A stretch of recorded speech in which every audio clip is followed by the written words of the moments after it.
A paz do Senhor, povo de Deus, aleluia. Eu estou com a Bíblia Sagrada aqui e este é mais um vídeo aqui para o nosso canal no YouTube, amém? Deus em Cristo abençoe sua vida. Eu honro a Deus pela sua vida, por você estar aqui em nosso meio, juntamente conosco neste vídeo.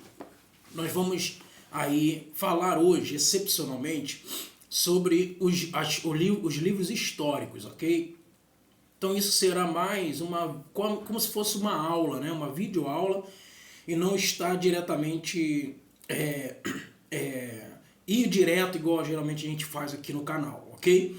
Então nós vamos fazer devagarinho, né? Devagarinho aí este vídeo, que deve durar um pouco mais do que os vídeos comuns aqui no nosso canal, que dura em média 20 minutos. Nós vamos estender um pouquinho este vídeo e eu peço carinhosamente, você que vai assistir esta aula, que você se inscreva em nosso canal aí, porque tem muitas outras coisas também. São mais de 70 vídeos, né, que nós já fizemos aqui no nosso canal, e esse é mais um aí para a glória de Deus. Este canal é chamado de Galardoar de ensino, o ensino de presente para você, e nós vamos falar sobre livros históricos hoje, dentro do contexto da nossa Bíblia. Bíblia protestante, né? Essa que nós estamos usualmente acostumados a usar, ok? Então nós vamos já direto ao que interessa. Nós temos aí, portanto, aquelas categorias, né, que nós separamos a Bíblia Sagrada. Nós não podemos perder de vista estas categorias. Quais são as categorias? Você tem pelo menos 4 subdivisões no Antigo Testamento e 4 subdivisões no Novo Testamento. No Antigo Testamento você começa, isso eu estou falando da Bíblia protestante, evangélica, cristã, porque você tem a Bíblia judaica. E a Bíblia judaica, que é chamado de Tanakh, ou seja, é um acróstico, né? Vou tentar escrever aqui para você ver rapidamente, né? A Tanakh é um acróstico que você tem mais ou menos assim, olha aí, ó. Tá vendo lá?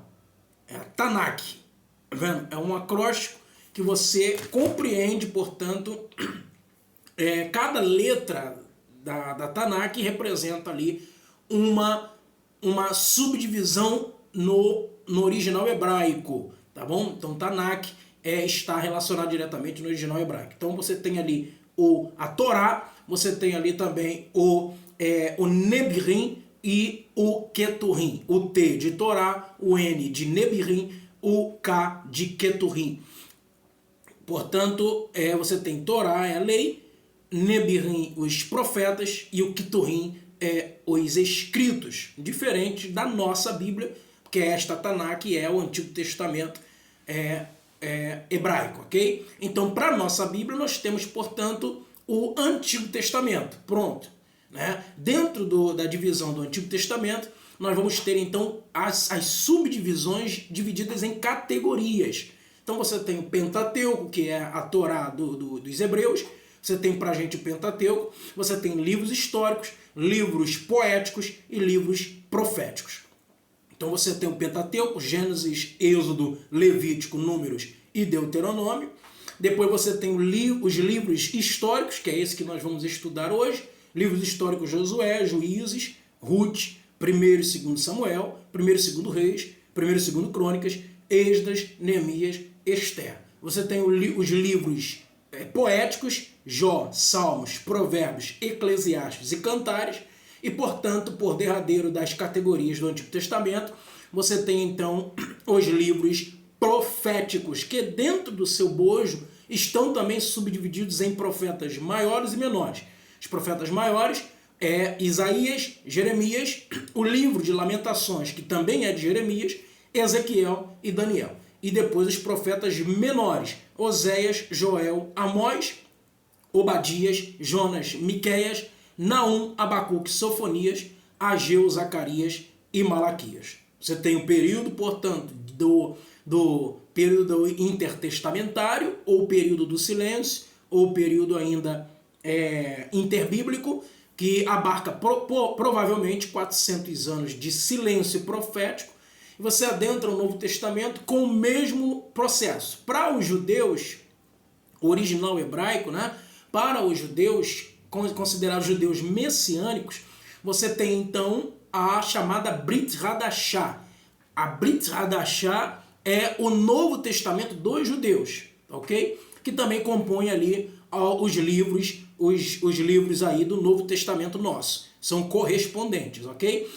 Por isso que a maioria dos judeus, chamados judeus ortodoxos, eles não têm o Novo Testamento, eles não têm a Brit Hadashah, eles só têm a Tanakh, né? Ou seja, aqueles livros que compõem todo o Antigo Testamento. Então, para os hebreus, você possui a Brit Hadashah. Para nós, cristãos, protestantes, nós temos então apenas o Novo Testamento, que também subdivide-se em 4 grandes partes: evangelhos, história, epístolas e profecia, ok? Então, evangelho, história, epístola e profecia. Então, nos evangelhos você tem Mateus, Marcos, Lucas e João. História, apenas um único livro no Novo Testamento, é composto como história do Novo Testamento, que é Atos dos Apóstolos. Depois você começa a enxurrada de epístolas, né? Ou seja, cartas que são endereçadas a um grupo de pessoas, a uma etnia específica. Você é endereçado também a um indivíduo propriamente dito, ou então você não endereça a ninguém, mas você expande esta carta para as igrejas espalhadas do modo geral. Então você tem as epístolas que são subdivididas em epístolas paulinas e epístolas gerais e pastorais, né? Você tem epístolas paulinas e você tem epístolas gerais. Dentro das epístolas paulinas você também tem as epístolas pastorais, né? Como a de Tito, como a de Timóteo.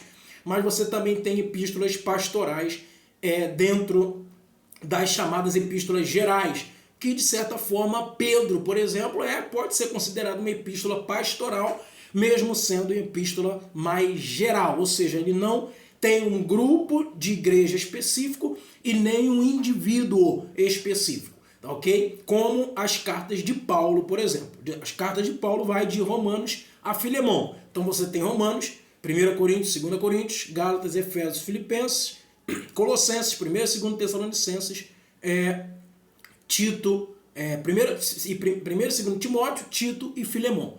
Tá bom? Então depois você vem as cartas gerais, né? As cartas consideradas cartas gerais, que é Hebreus, Tiago, 1 e 2 Pedro, 1 e 2 3 João, Judas, e aí você tem a última categoria do Novo Testamento, conhecido como profecia, que é o único livro profético do Novo Testamento, explicitamente profético, chamado de Apocalipse. Ok? Então esse é um bojo, é a estrutura bíblica, né? Tá, ok? A nossa estrutura bíblica. Isso vai ser importante nós sabermos. Voltando, portanto, nós vamos estudar os livros históricos. Os livros históricos vão de Josué a Esté. Perdão aí, eu encostei aqui, por isso que arrastou aí. Vão de Josué a Esté. Então, Josué, Juízes, Ruth, 1 e 2 Samuel, 1 e 2 Reis, 1 e 2 Crônicas, Esdras, Neemias e Esté.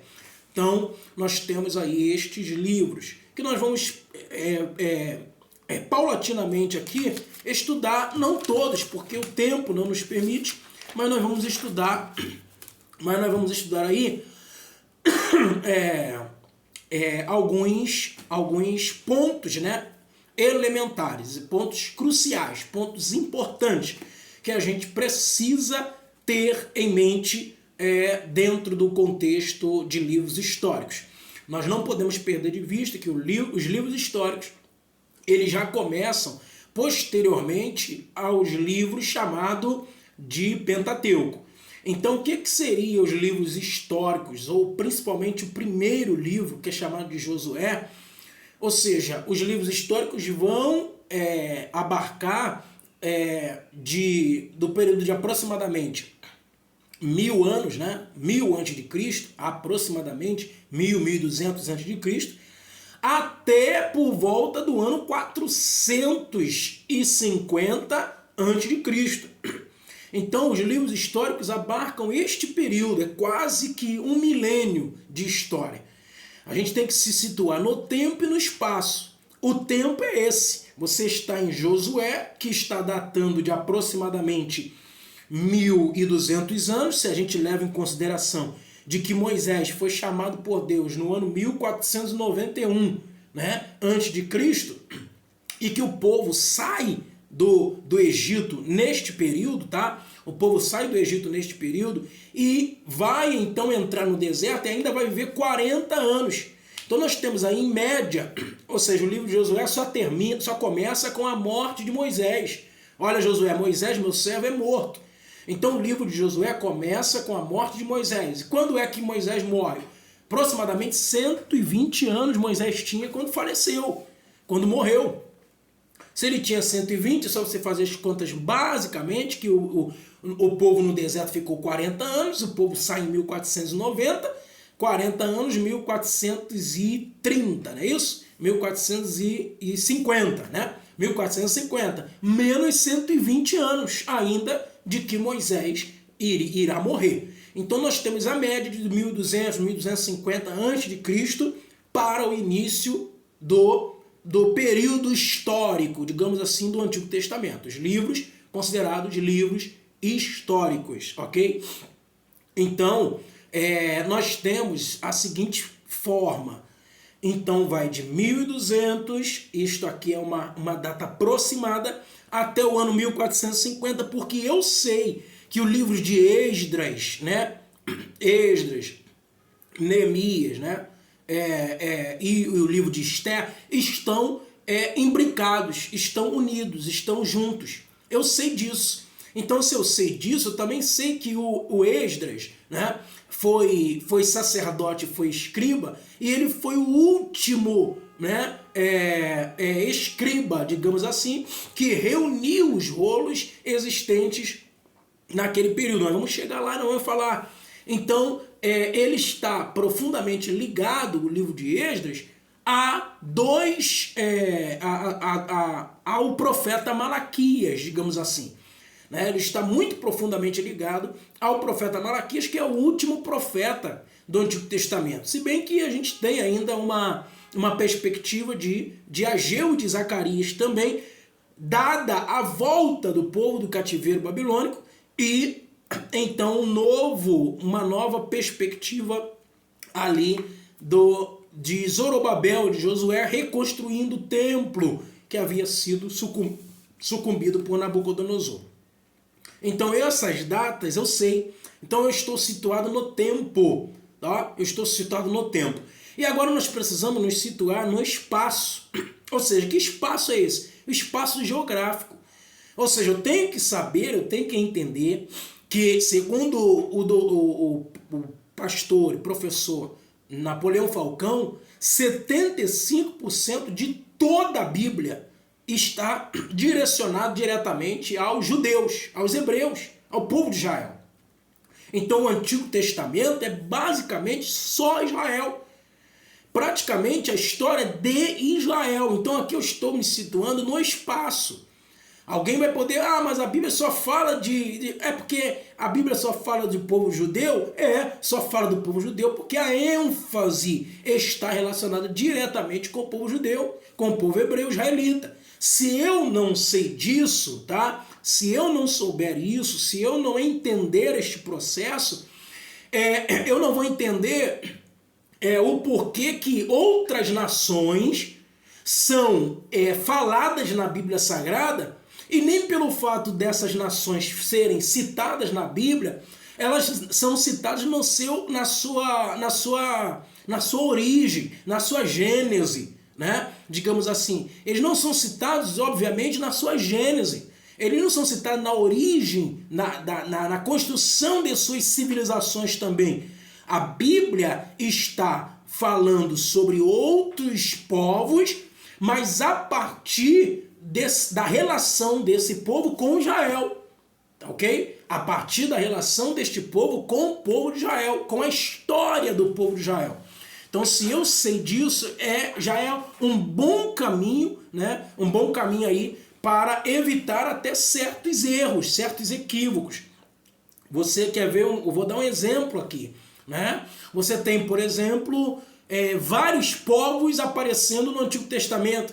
Você tem Síria, você tem Egito, você tem Assíria, você tem Babilônia, você tem a Média, você tem a Pérsia, nós conseguimos olhar a Grécia, nós conseguimos olhar Roma, né? Então estes reinos, estes impérios, a história deles é contada a partir da relação de sua história com a história de Israel.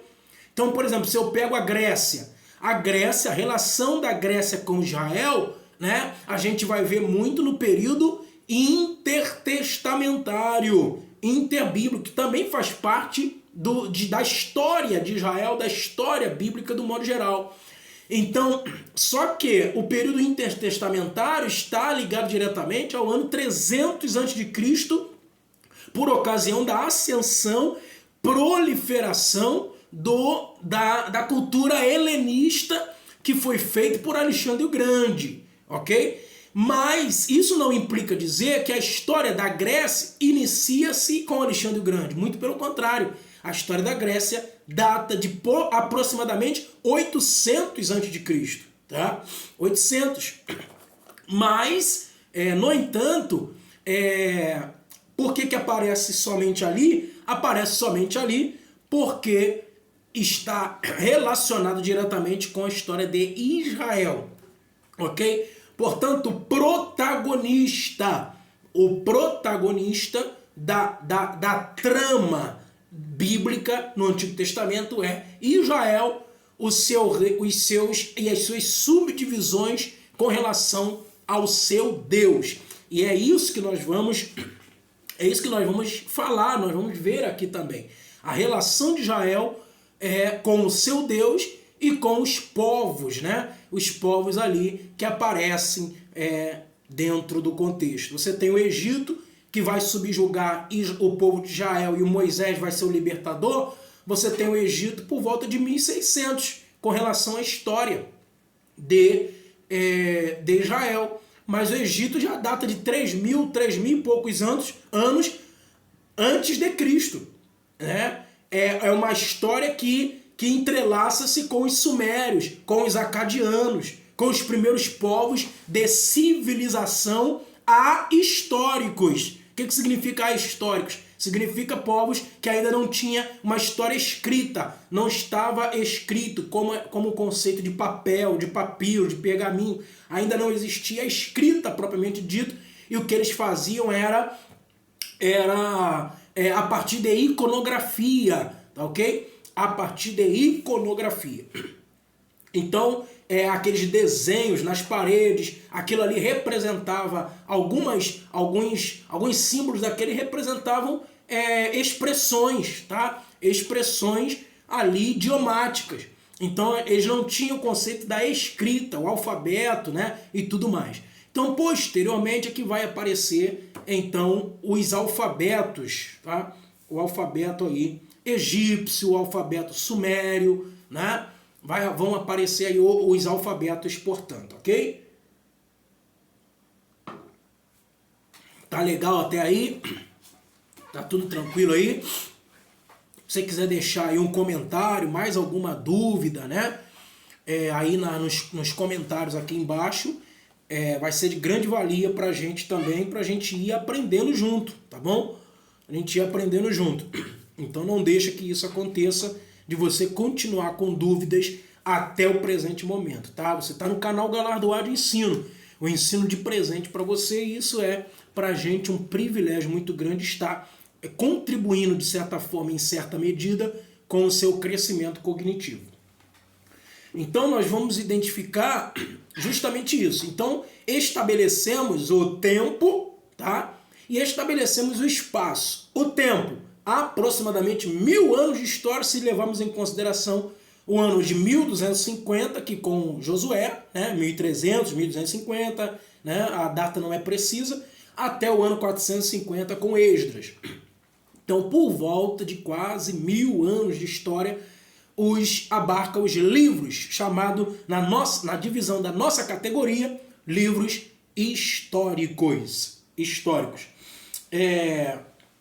Não vamos, portanto, melhor dizendo, identificar, então, pelo menos 3 subdivisões, também no campo, digamos assim, no campo, como eu posso dizer, no campo geográfico, né? Não geográfico, político, né? Temos 3 subdivisões dentro da história bíblica, dentro da história de Israel, dentro dos livros históricos, temos 3 subdivisões. A primeira é período teocrático. O período teocrático, tá? Período teocrático de Israel. Por que teocrático? Teo, Deus. Tel, Deus, tá ok? Vamos ver se a gente vai aprendendo aqui. Eu tenho um caderninho aqui só para vocês identificarem, né? Eu estou sem quadro, mas olha aqui, ó. Theos, tá ok? Theos, no grego, quer dizer Deus, tá ok? Deus. E cracia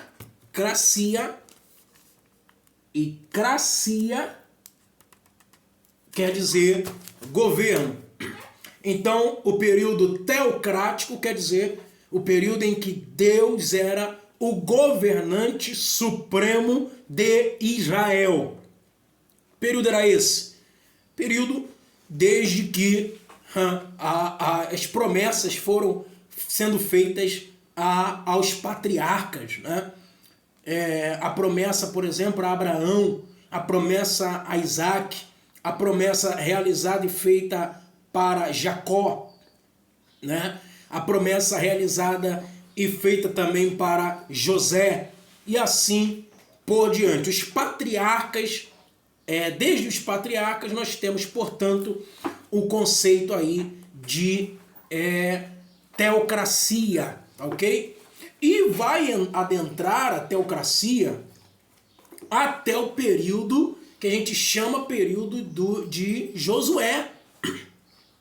A teocracia vai entrar até o período de Josué, né? Todo aquele bojo, toda aquela história, o conceito de que Josué era filho de Num, né? Como a Bíblia menciona, sucessor de Moisés para ajudar, né? De certa forma, para ajudar o povo de Israel a entrar de fato na Terra Prometida, né? Uma vez que Moisés estava morto e Josué precisava, portanto, entrar com o povo na Terra Prometida. Qual era a ideia no livro de Josué? Era que Deus convocou Josué para dar continuidade à história, né, de Israel e estabelecer o povo de Israel na Terra Prometida. Ou seja, era mais ou menos o conceito de conquistar as promessas que Deus já havia feito desde os patriarcas. Então as promessas, quais eram as promessas? Vou te colocar na terra de Canaã, vou colocar você na terra que mana leite e mel, olha lá, vai para a terra de que mana leite e mel, enfim.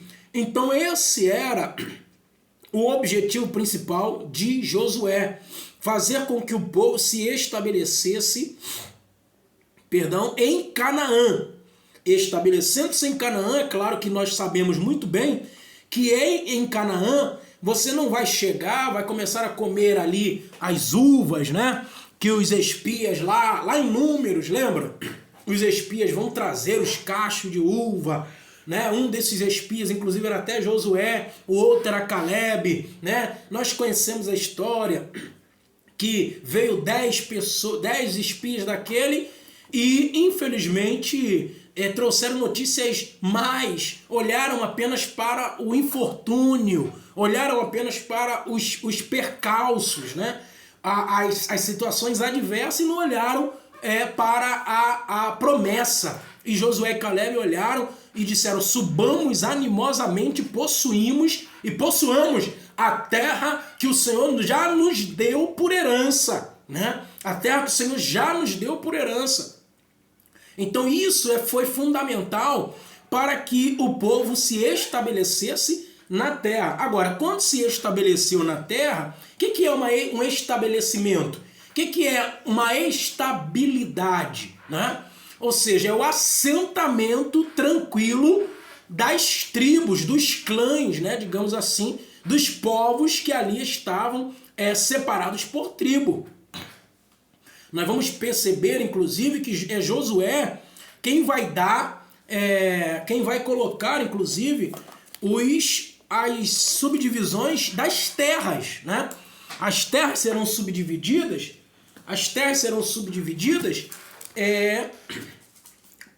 por Josué, né? Depois dele conquistar e assentar, digamos assim, o povo de Israel na terra que mana leite e mel. Por que assentar? Porque ali existia Enaquins, nós sabemos disso. Lá existia, o terreno não era eira, né? Não era arado, não era bonitinho, não era uma eira, mas eram terrenos acidentados, onde existia aclives e declives, muita pedra, muito rochedo, muitos gigantes, muitos povos que estavam ali assentados desde os povos, desde Moisés, no mesmo período, já estavam se espalhando, né? Os amonitas, os moabitas, os filisteus, os cananeus, os heveus, os jebuseus, né? Os asmoneus, ou seja, os gibeonitas, nós vamos ver isso aqui, né? Eles vão se espalhando pelas terras que seriam, de certa forma, a terra que Deus havia dado. Tanto é que Josué vai fazer um trabalho belíssimo, ao ponto de o território de Israel, do modo geral, era muito maior do que o território de Israel hoje. Porque hoje você tem ali a Gaza, você tem Síria, você tem Cisjordânia, você tem Transjordânia, você tem ali Líbano, né? Você tem ali próximo ali de Israel alguns países que na realidade eram territórios, né? Os estados palestinos, por exemplo, né? A conquista dos árabes muçulmanos na efervescência ali do período da Idade Moderna, né? Os árabes, então, ou seja, começaram a comer espaço geográfico do que seria Israel no período de Josué, que era o grande conquistador, o grande general de batalha, era Josué, em que muitos generais, né, comandantes, estrategistas de guerra, pegavam a Bíblia para poder aprender com Josué estratégias de guerra. Estratégia de peleja. Ok? Então você tem, por exemplo, Josué capítulo 14, né? Ele já vai começar, a partir do capítulo 13, Josué já vai começar a repartir as terras. Olha como é que é importante saber o conceito histórico. Você sabe muito bem que quando você chega no Novo Testamento, você vai ver que o livro de Lucas, por exemplo, vai narrar que o povo que andava em trevas viu uma grande luz. Na Galileia dos gentios resplandeceu uma luz. O povo que andava em trevas viu uma grande luz. Na Galileia dos gentios resplandeceu uma luz. Tá? E aí a Bíblia vai dizer assim: para que se cumpra as Escrituras, dizendo que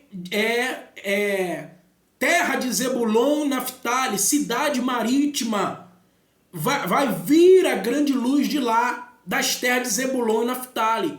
Então, quando você olha para o livro de Josué e o assentamento das tribos nas suas respectivas terras, você vai ver que o território de Cafarnaum ficava entre as tribos de Zebulon e Naftali. Uma parte ficava para Zebulon, uma parte ficava para Naftali. E o meio ali, o centro, era Cafarnaum.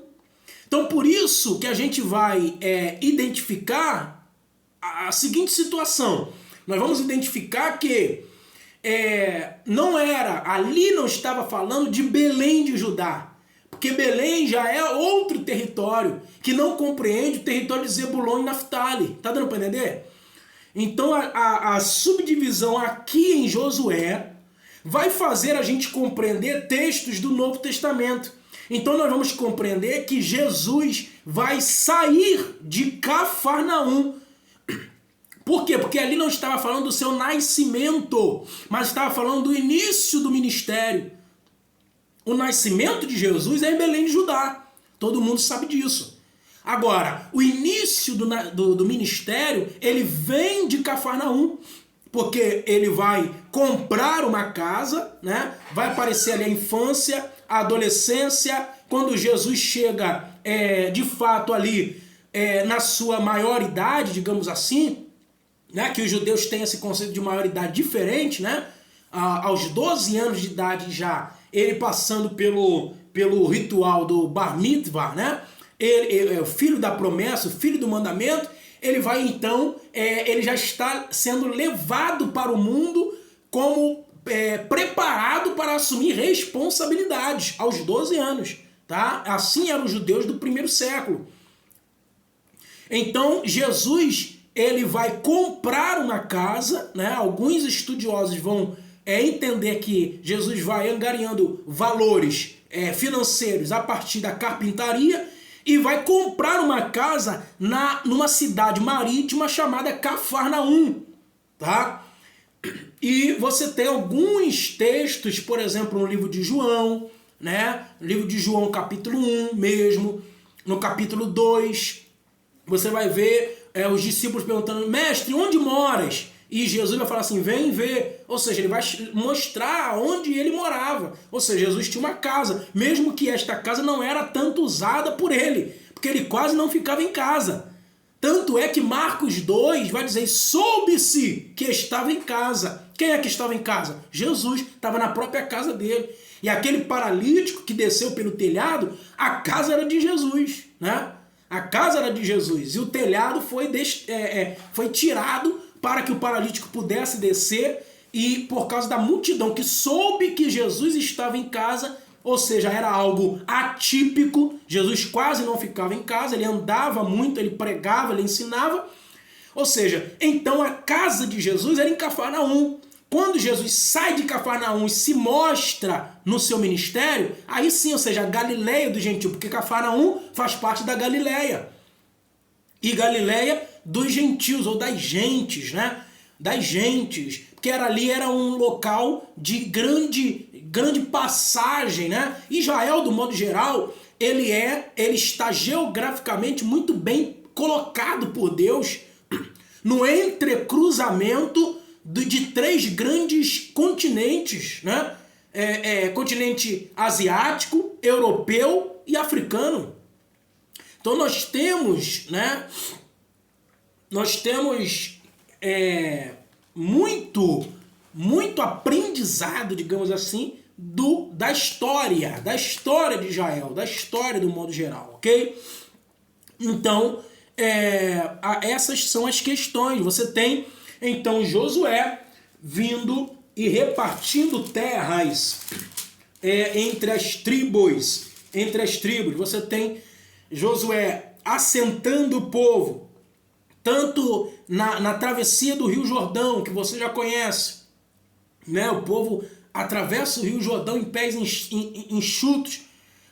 O meu ponto de vista, tá? Aqui agora, é que essa travessia do Rio Jordão, ele é muito mais milagroso até do que a travessia do Mar Vermelho, né? A travessia do Mar Vermelho estava em época de cheia, né? E o povo atravessa em pés enxutos, fazendo, portanto, uma barreira de água na direita, uma barreira de água na esquerda.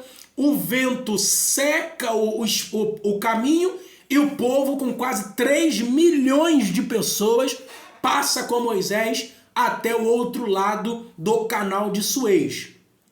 Legal.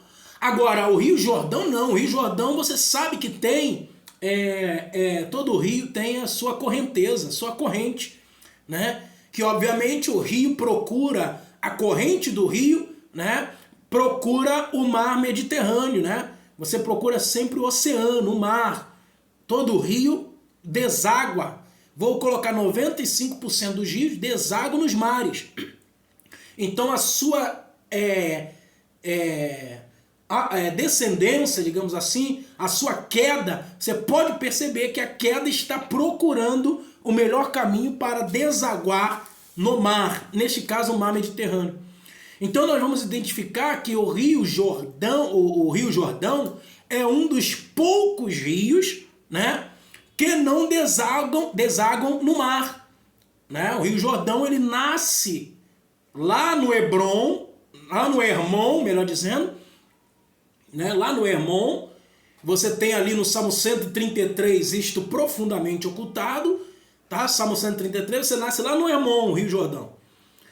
Por causa das geleiras, quando o raio ultravioleta proveniente do Sol bate nas geleiras lá em cima do Hermon, faz aquilo derreter e vira uma nascente, ao ponto de passar primeiro por uma pequena lagoa, um pequeno lago, e aí sim começa o Rio Jordão, que corre todo o eixo de Jerusalém, né? Corre todo o eixo de Jerusalém, vira o Mar da Galileia, né? Vira o Mar da Galileia, o grande lago de Genezaré, e depois é um único rio, portanto, que deságua lá no Mar Morto, e o Mar Morto não deságua para lugar nenhum, porque está por volta de 200 metros abaixo do nível do Mar Mediterrâneo. Então nós vamos identificar que a passagem do Rio Jordão é muito mais profundo, porque é como se a correnteza parasse. Tá dando para entender? É como se ele parasse as represas, porque cada laguinho desse é uma represa. É como se ele parasse uma represa, que ele parasse o Mar da Galileia, né? É como se ele parasse, de fato, de que a água continuasse. É como se ele congelasse a água, além de abrir para o povo, com Josué agora, passar para entrar em Canaã.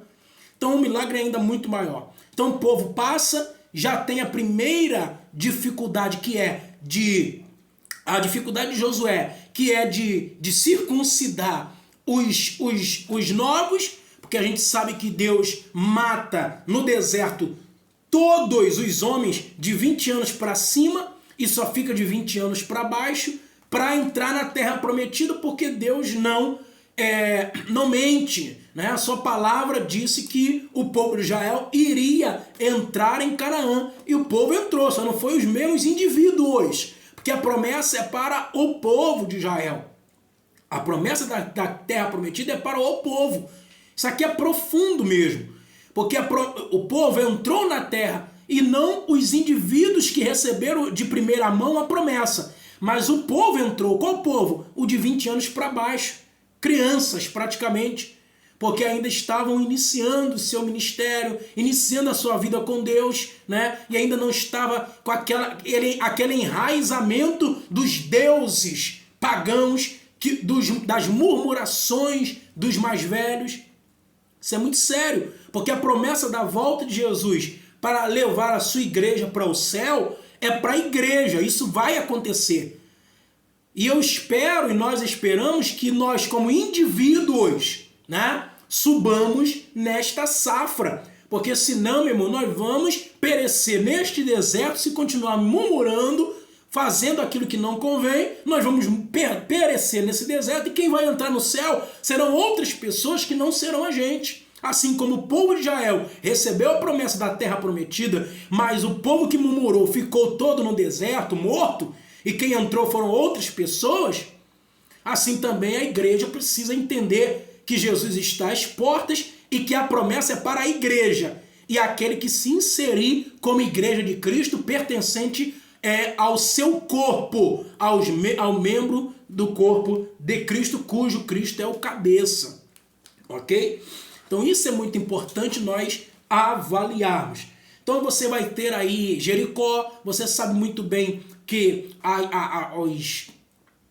Jericó estava cerrada, né, de ponta a ponta, não tinha como fugir, digamos assim, porque Jericó já estava com medo da fama do povo de Israel. A fama de Israel estava ainda em Jericó, muito forte, muito tremendo. E eles cercaram-se completamente, cercaram com uma muralha tão alta que tinha 9 metros de altura, né? É um prédio aí hoje aí de 3 andares, não é isso? Um prédio de 3 andares mais ou menos. Era os muros de Jericó, 9 metros de altura, por 6 metros de espessura. Podia um carro popular hoje manobrar tranquilamente em cima da muralha de Jericó.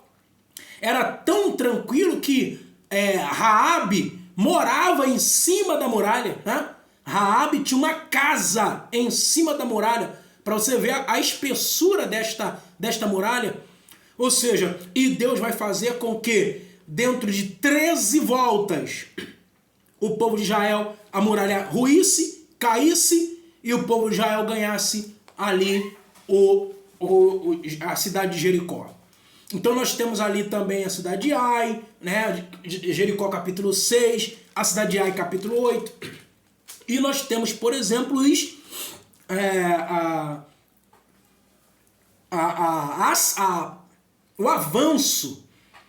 o avanço do povo de Israel, ok? O avanço do povo de Israel para continuar o seu assentamento no território de Canaã. Isto posto, muito dos povos que ali já estavam ficavam realmente como os de Jericó ficavam. Ficavam totalmente com medo, meu irmão. Totalmente com medo.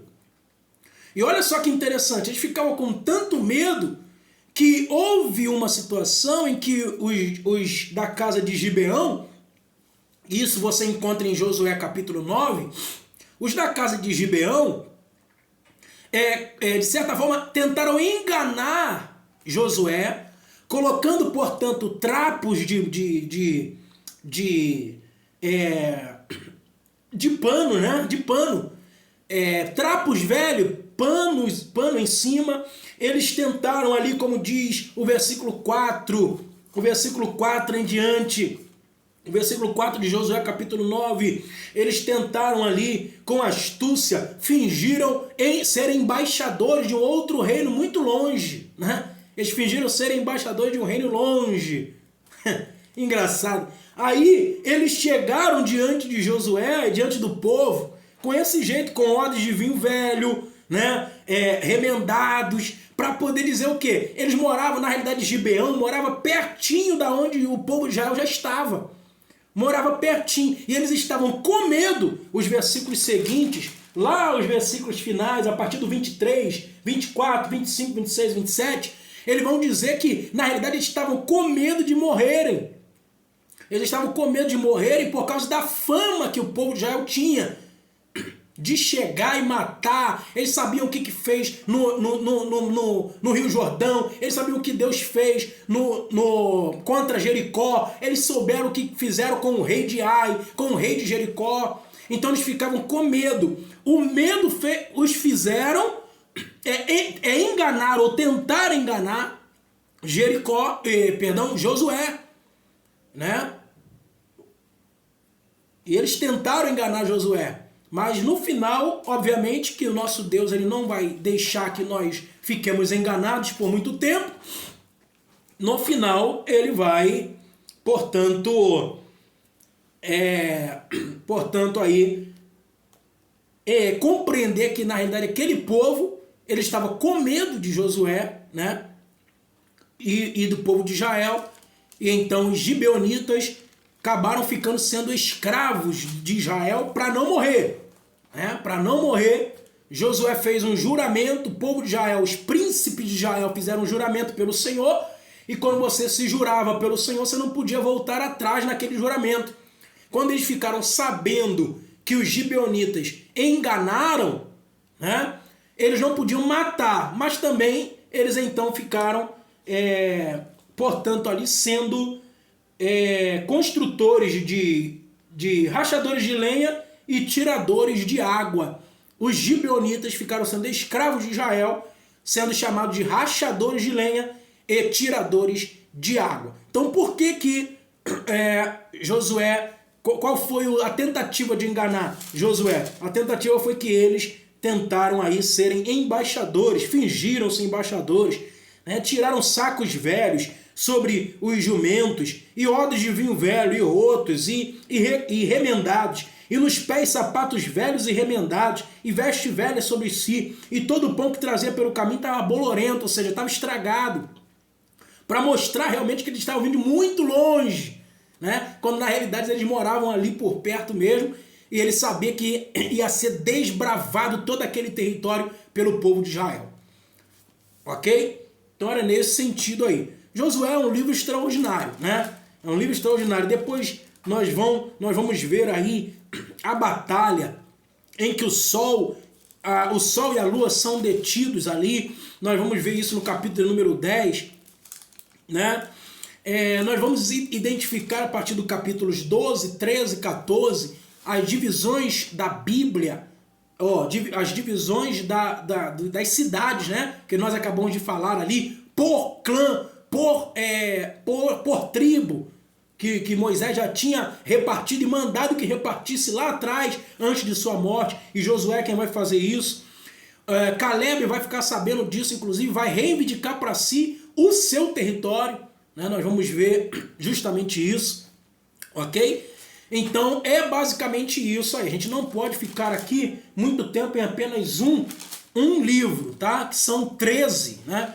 Então nós não podemos ficar aqui em apenas um livro. Nós vamos avançar aí em alguns pontos elementares agora, para não fazermos um vídeo muito longo aí, para que você não fique chateado comigo, né? Ficar tendo que ouvir e ver aí este vídeo aí tão longo, tá ok? Então não me deixe falando sozinho, né? Eu peço aí que você responda as minhas perguntas quando eu fizer aqui, um de cada vez para não ter briga, e responda aí nos comentários, nos ajude aí, por gentileza. Você está tendo uma videoaula, né? Essa que é a verdade. Você está tendo uma videoaula diferente um pouco dos vídeos que nós geralmente fazemos aqui em nosso canal no YouTube, tá bom? Nosso canal aí. Então, nós vamos avançar rapidamente para poder identificar da seguinte forma. Você passa Josué e aí acaba também com Josué o período chamado período teocrático. Lembra que a gente estava falando no início lá? Chamado período teocrático. Acaba com Josué. Quando inicia o período dos juízes, né, vai iniciar, de certa forma, né, os juízes também, né? Se você olhar direitinho, os juízes também têm aí esse período teocrático, né? Digamos assim, teocrático aí, tá bom? O período dos juízes ainda abarca o período teocrático, porque é Deus quem levantava de tempo em tempo juízes, tá? Quem é que escreve o livro dos juízes? Quem é que escreve o livro dos juízes é Samuel. É comumente aceito que o livro dos juízes é Samuel quem escreve, tá bom? E ele fala muito, o livro dos juízes fala muito sobre apostasia e livramento. Por quê? Porque durante 350 longos anos da história dos juízes, Deus levantava de tempo em tempo homens para poder livrar Israel da sentença de sua própria apostasia. Ou seja, Israel se apostatava de Deus, ia após outros deuses, e Deus sempre vinha para poder tentar livrar Israel. Mas nem sempre era Israel como um todo, tá, gente? A gente tem que lembrar que o povo já estava dividido em tribos, tá? O povo dividido em tribos, então às vezes 2 ou 3 tribos se uniam, né? Ou então um juiz julgava apenas uma tribo, duas tribos, três tribos, enquanto outro juiz já estava julgando outras tribos, outras tribos, tá? Deixa eu beber uma água aqui. Enquanto outro juiz estava julgando outras tribos. Então nós temos que entender o seguinte, são comumente aceitos 14, né? 14 juízes. Tá? Você tem alguns aí que depois você vai poder mencioná-los aí, ler em casa, leia mesmo, tá? Não deixa só esse vídeo aqui não. Leia a tua Bíblia, leia a Bíblia em casa, estude a palavra do Senhor, que é muito importante. Juízes. Então você tem pelo menos 14 juízes. Você tem aí os mais conhecidos, né? A gente não precisa citar todos. Jair, Tola, Abzan, Jefté, Sansão, Gideão, Baraque, Débora, né? Você tem, pode ser considerado um juiz também, o Eli. Você pode considerar também Samuel como sendo o último juiz de Israel, ok? Então você tem outro, Eude, Otiniel, né? Você tem, por exemplo, Sangar, tá? Não falamos aí alguns, acho que falamos quase todos, né? Sangar, Otiniel, Eude, Sansão, Débora, Baraque, apesar que Baraque na realidade era o rei, né? Não era propriamente dito juiz, né? A juíza, de certa forma, foi Débora. Nós temos Samuel, Tola, Jair, Jefté, tá bom? Então estes homens foram usados por Deus durante o período de 350 anos. 350 anos aproximadamente, livrando Israel o tempo inteiro ali dos inimigos, né? E fazendo com que o povo pudesse ter um respiro, né? O povo se apostatava, e essa era uma visão cíclica. Se apostatava, ia após outros deuses, adulterava espiritualmente contra Deus. Deus enviava um líder, um juiz, subjugava os hebreus e matava os inimigos, e o povo ficava por um tempo bem com Deus, e logo em seguida voltava às práticas pagãs novamente, e Deus tinha que levantar outros juízes, e assim sucessivamente, ok? Então você tem, por exemplo, Otoniel, ou Otiniel, né? Vai depender de como você fale, qualquer um dos dois eu vejo que não tem problema. Otiniel reinou 40 anos, reinou 40 anos,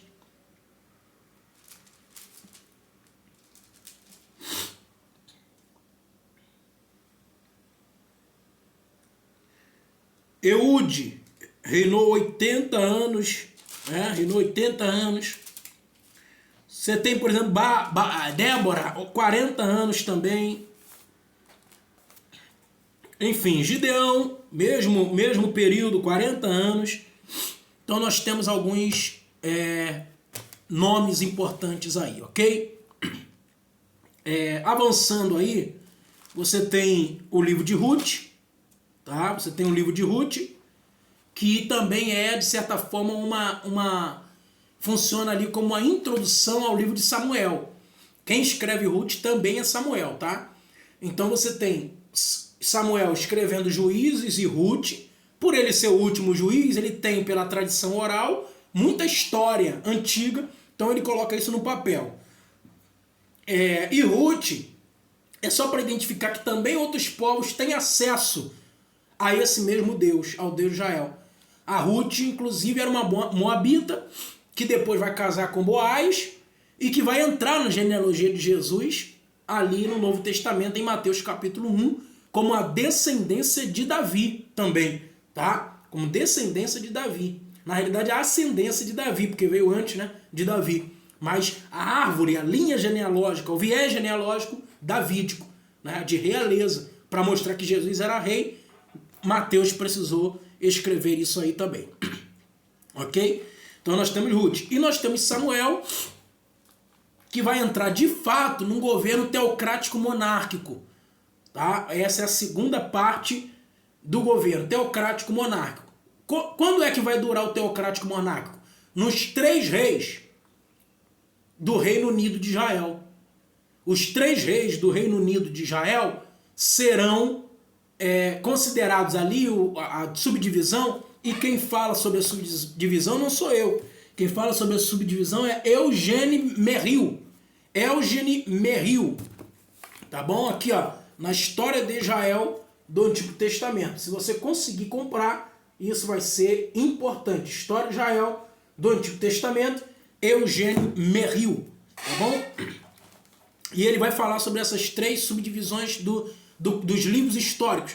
Primeiro período, teocrático, puramente teocrático, que vai até os juízes. Segundo período, teocrático monárquico, que é os primeiros 3 reis considerados Reino Unido de Israel, que são Saul, Davi e Salomão. Tá? E Roboão também, de certa forma, vai entrar aqui, mas é com Roboão que vai haver a divisão do reino, tá? Então, basicamente, nós usamos só apenas 3. Saul, Davi e Salomão, ok? Estes reinos são conhecidos como teocrático monárquico, porque apesar de ter uma monarquia, apesar de ter um rei físico, carnal, né, material, indo à frente das pelejas, também era Deus quem mandava, era Deus quem coordenava, era Deus quem assumia as responsabilidades ali pelo povo, ok? E, inclusive, Samuel, como juiz, vai achar que o problema era ele, e o povo estava o rejeitando. É o próprio Deus que vai falar, não, eles rejeitam a mim, e não a você, porque eles pediram um rei. O povo de Israel pede um rei carnal, porque os outros povos também tinham reis que o representavam nas pelejas, nas guerras, né? E o que eles não sabiam é que para ter rei é preciso um reinado, é preciso palácio, é preciso infantaria, cavalaria, artilharia, é preciso material bélico, é preciso manutenção do território, é preciso fortalezas, e isso não se angaria à toa. Isso se angaria com alianças político-militares, e isso se angaria com verbas. Como é que o povo de Israel, com Saul, com Davi, com Salomão, iria angariar verbas? Colocando imposto sobre o povo. E aí o povo que pediu o rei agora está recebendo impostos que o governo teocrático não colocou, né? Não tinha colocado. O governo teocrático pedia as primícias normais, né? Dos animais, tal, os sacrifícios, as expiações. Agora, além dos sacrifícios, das expiações, o governo físico vai precisar de colocar impostos altíssimos, elevadíssimos, com relação ao povo. Isso aí é, mais uma vez, dizendo que o povo não sabe pedir, não é verdade? Não sabe o que fala, né? Então, por causa disso, Samuel fica irritado, chateado, mas Deus fala com ele, eles não rejeitam a você, Samuel. Eles rejeitam a mim, eles rejeitam a nós. Eles rejeitam a mim. Então deixa eles. Aí Deus mesmo vai dar Saul, Deus vai dar Davi, Deus vai dar Salomão. E nas entranhas de Salomão nasce Roboão. De Roboão, o povo vai, portanto, se subdividir.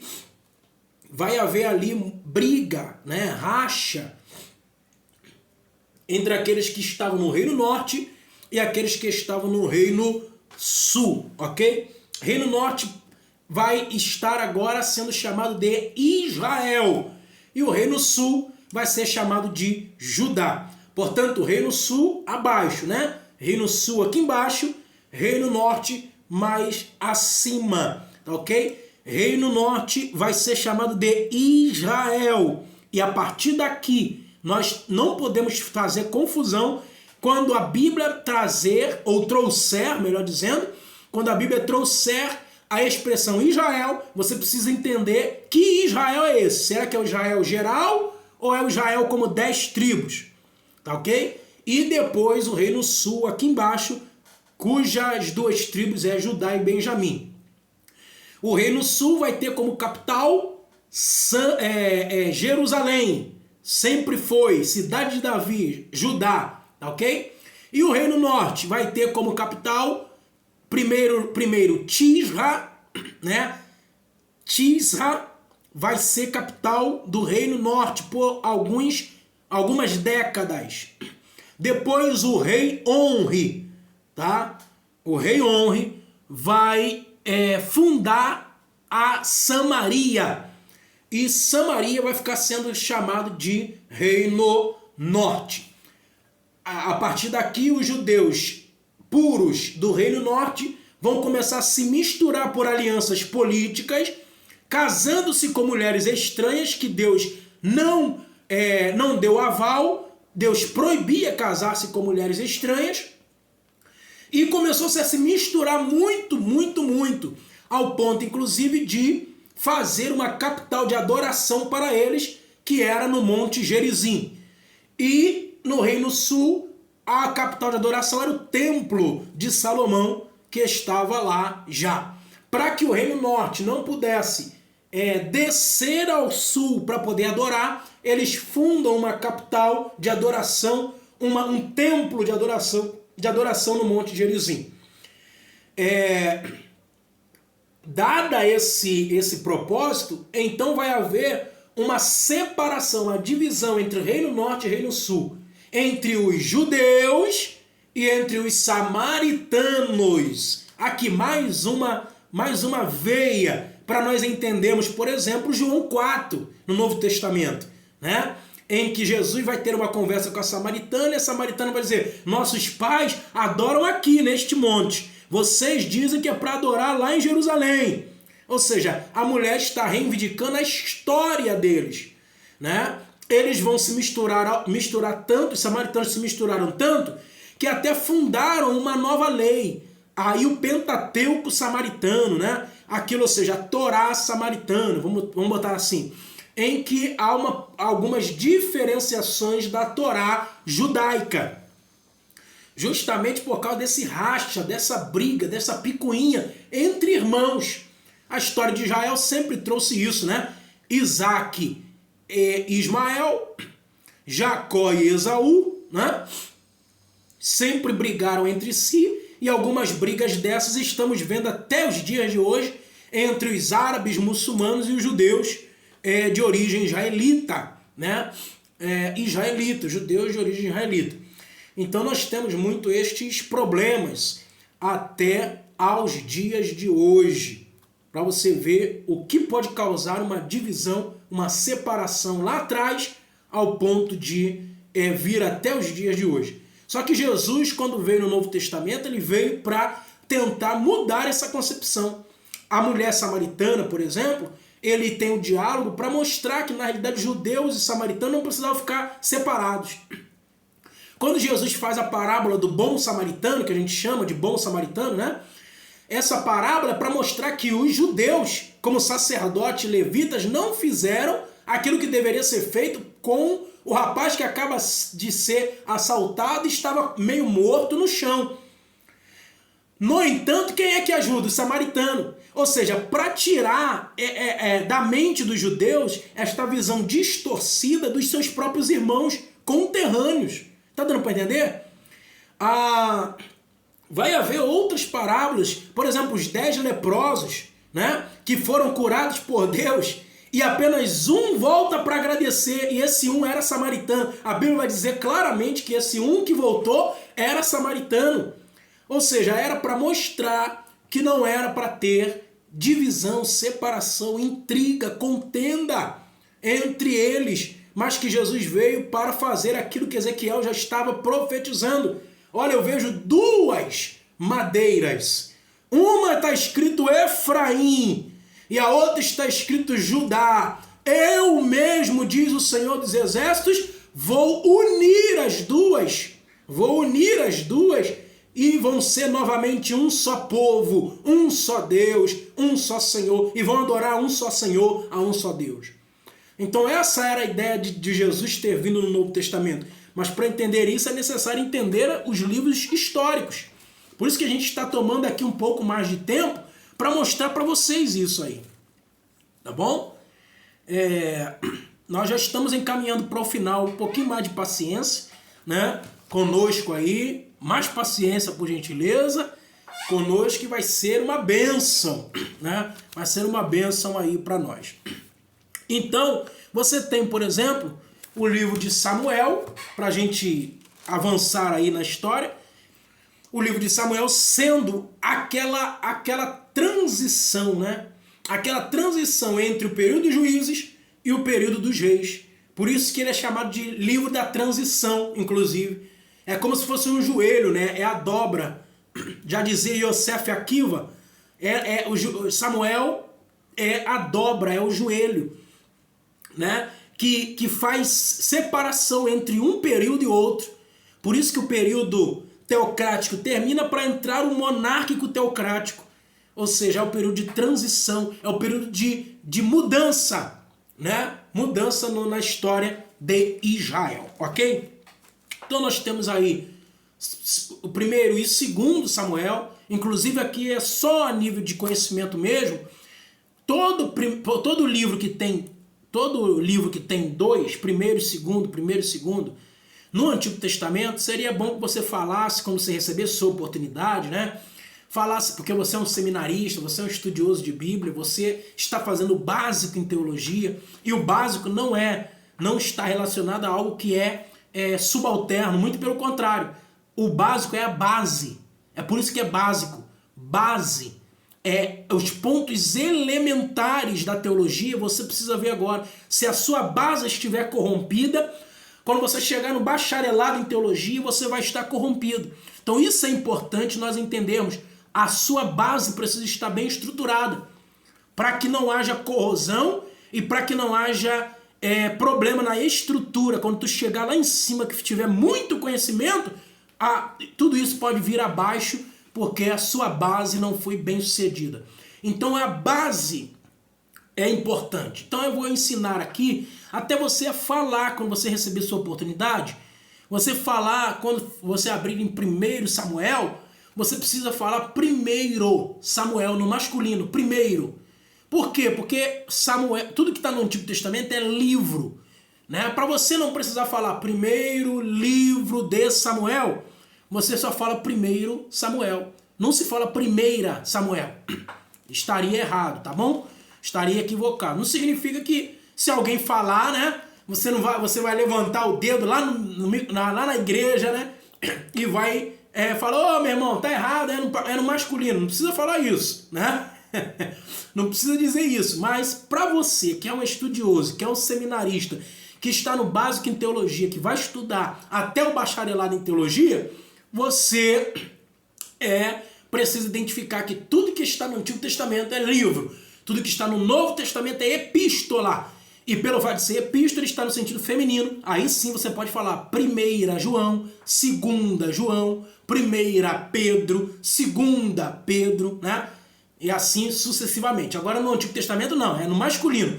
1 Samuel, 2 Samuel, 1 Reis, 2 Reis, 1 Crônicas, 2 Crônicas. Por quê? Para você não precisar falar primeiro livro das crônicas dos reis de Israel. Para você não precisar falar isso, você só fala 1 Crônicas. Tá bom? Então é mais ou menos isso. O livro dos reis, tanto 1 e 2 Reis, vai dar ênfase aos dois reinos de Davi e de Salomão. Né? Samuel também vai dar muita ênfase a Davi, né? E Salomão. E o livro dos reis, melhor dizendo, vai dar ênfase aos reis do modo geral. Como houve essa divisão, você vai ter reis do reino norte, reis do reino sul. Tá ok? Você vai ter reis do reino norte, reis do reino sul. Então você tem ali, por exemplo, no reino norte, Acabe, Jeroboão, né? Atalia. Tá ok? Então você tem alguns reis importantes no reino norte. O reino norte sucumbiu mais cedo que o reino sul, ou seja, foi levado cativo pela Assíria em 722 a.C. E o reino sul, você tem, por exemplo, Uzias, Jotão, Acais, Ezequias, Josafá, né? Estes homens, Joaquim, Jeoaquim, tá bom? Estes homens estão no reino sul. Inclusive o reino sul é que vai vir a genealogia de Jesus, não do reino norte. Reino sul porque Jesus é leão da tribo de Judá. Eu falei que reino sul tem duas tribos, Judá e Benjamim, cuja capital é Jerusalém. Ok? Então nós temos que compreender isso aí. Então no reino de Davi, por exemplo, você tem ali várias conceituações, várias histórias, né? E também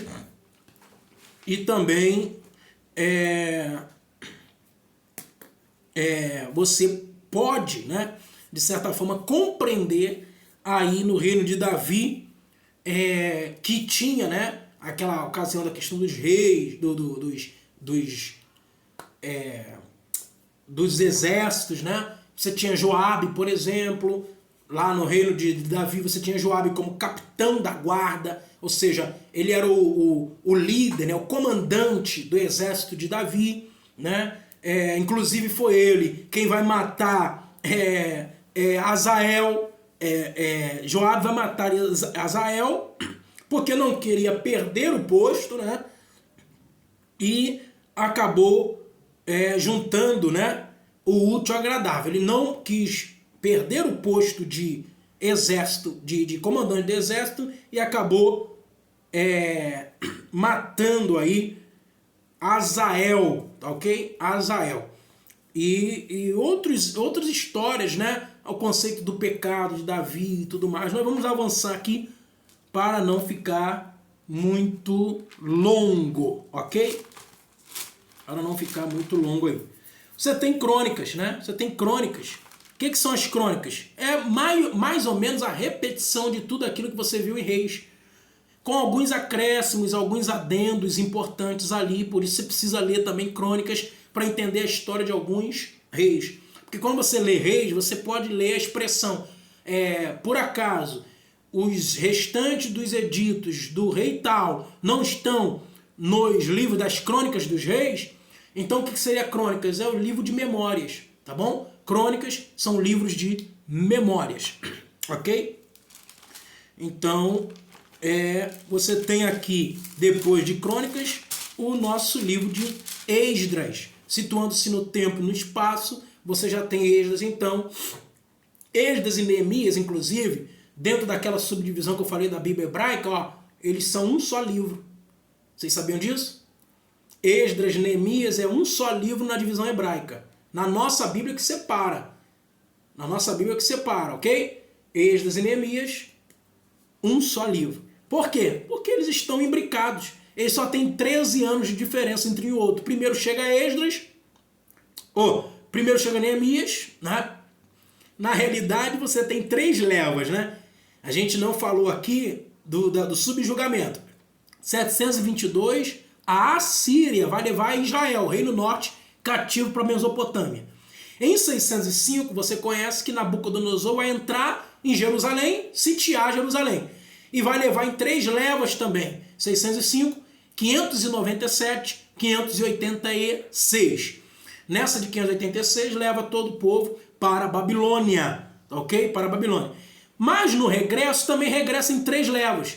A primeira leva foi em 536, quando Ciro, o Grande da Pérsia, que havia ganhado a batalha com o Egito na Batalha de Carquemes pelo reinado, pelo mundo, né, de então, e vai sitiar Babilônia, destrona a Babilônia do trono do Império Mundial da época de então, e vai se tornar então também o novo império. Então a Pérsia, Medo-Persa, vai adentrar no reinado mundial.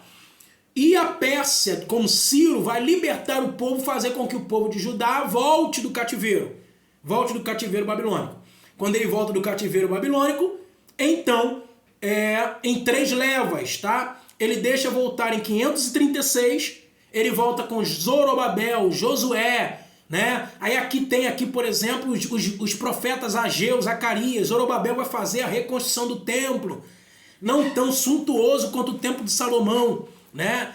Ageu vai profetizar, a glória desta última casa será maior do que a da primeira. Neste lugar darei a paz, diz o Senhor dos Exércitos. Nós vamos ter todo esse contexto no primeiro momento. Quase 70 anos depois, 457 a.C., vai vir Esdras. Para quê? Para ajeitar ali o altar, né? Vai vir Esdras para ajeitar o altar, né? O altar. E depois vem Neemias, 13 anos depois que Esdras já está lá, Neemias chega, né? Ele sendo copeiro do rei, vai pedir permissão e vai chegar em Jerusalém para poder ajeitar os muros e tapar as brechas ali. Inclusive, houve uma oposição, né, do trabalho de Neemias com relação a partir de 3 homens. Quais são? Sambalate, Tobias e Gesem, ou Gesem, né? Sambalate é Oronita, Tobias o Amonita e Gesem o Arábio, ok? Nós não podemos perder isso aí de vista também. Entre os capítulos 6 e 7 de Esdras, há um hiato de tempo, há uma pausa ali de 60 anos aproximadamente, tá? Por quê? Aqui dentro vai acontecer a história de Esther, ou seja, de Hadassa, na fortaleza de Suzã, casando-se com Assuero, que é o mesmo Xerxes I, né? E que nós vamos identificar, por exemplo, toda aquela trama de Esther com o livramento que Deus vai dar ao povo judeu por ocasião da acusação de Amã. E, em princípio, Assuero permite que Amã mate todos os judeus, mas Esther vai estar na torre de vigia juntamente com seu primo Mardoqueu, porque o contexto parentético, né, ou de parentesco entre Esther ou Hadassa e Mardoqueu ou Mordecai era de primos, né, e é o próprio Mardoqueu que vai mudar o nome de Hadassa, que é o nome judeu, para Esther, para que ele não pudesse ter a sua identificação visualizada no primeiro momento. Então Esther vai entrar à presença do rei, mas antes de entrar na presença do rei, ela vai pedir para que os judeus pudessem conclamar um jejum de 3 dias. Depois do jejum jejum total, da criança, do animal até o mais velho, 3 dias sem comer, sem beber, sem nada, para que ela pudesse conseguir chegar adiante do rei e que o rei achasse graça em Esther, ok? Para que o rei achasse graça em Esther. Dito isto posto, nós vamos identificar que Esther acha graça em Assuero e nós sabemos que o desfecho é que Amã vai morrer no lugar de Mardoqueu, na forca que ele mesmo preparou, e o povo de Israel vai ser, mais uma vez, vitorioso e livre da condenação de ser extinto da história mundial. Ok? Quantas das vezes o povo de Israel passou por quase extinção, o povo judeu, tá ok? E nós temos isso também aí mais próximo de nós no século XX, com a Segunda Grande Guerra Mundial, com Adolf Hitler matando mais de 6 milhões de judeus na maior carnificina genocídio já visto pela humanidade. Então, basicamente, é isso aí, tá, gente? Basicamente é isso. Nós vamos identificar aqui algumas curiosidades agora para vocês verem, né? Algumas curiosidades. Sansão era possuidor de uma força extraordinária. Sangar foi o 3º juiz de Israel. Otoniel casou-se com Aquisa. Zinri governou apenas 7 dias. Jael foi responsável pela morte de Císera. Quem foi Jael? Jael é a mulher, tá? Que matou Císera com a própria espada no mesmo período dos juízes em que Débora julgava Israel, ok? Atalia foi filha de Jezabel com Acabe. Lembra? Ele foi um rei, filha. Ela foi a rainha do Reino Norte. Jefté, um dos juízes que era filho de uma prostituta. Uzias ficou leproso. Pecaías foi assassinado no paço da casa do rei. Oséias, o último rei do reino norte, ok? Último rei do reino norte. Portanto, não dá essencialmente para nós falarmos minuciosamente cada ponto, tá bom? Mas já deu muito para vocês terem uma noção de que a história dos livros históricos, a história de Israel, é surpreendente, é avassaladora, é extraordinária. Deus abençoe a sua vida. Tenham todos uma boa aula, um bom vídeo, e eu espero ter aí contribuído para você neste momento, nesta aula. Se eu contribuir, por gentileza, deixa aí o seu comentário, deixa aí também o seu joinha aí, ativando o sininho das notificações lá no nosso canal, colocando em todas para você não perder nenhum dos nossos vídeos. Este canal aqui é o canal Galardoar de Ensino, o ensino de presente para você. Deus abençoe sua vida em nome de Jesus.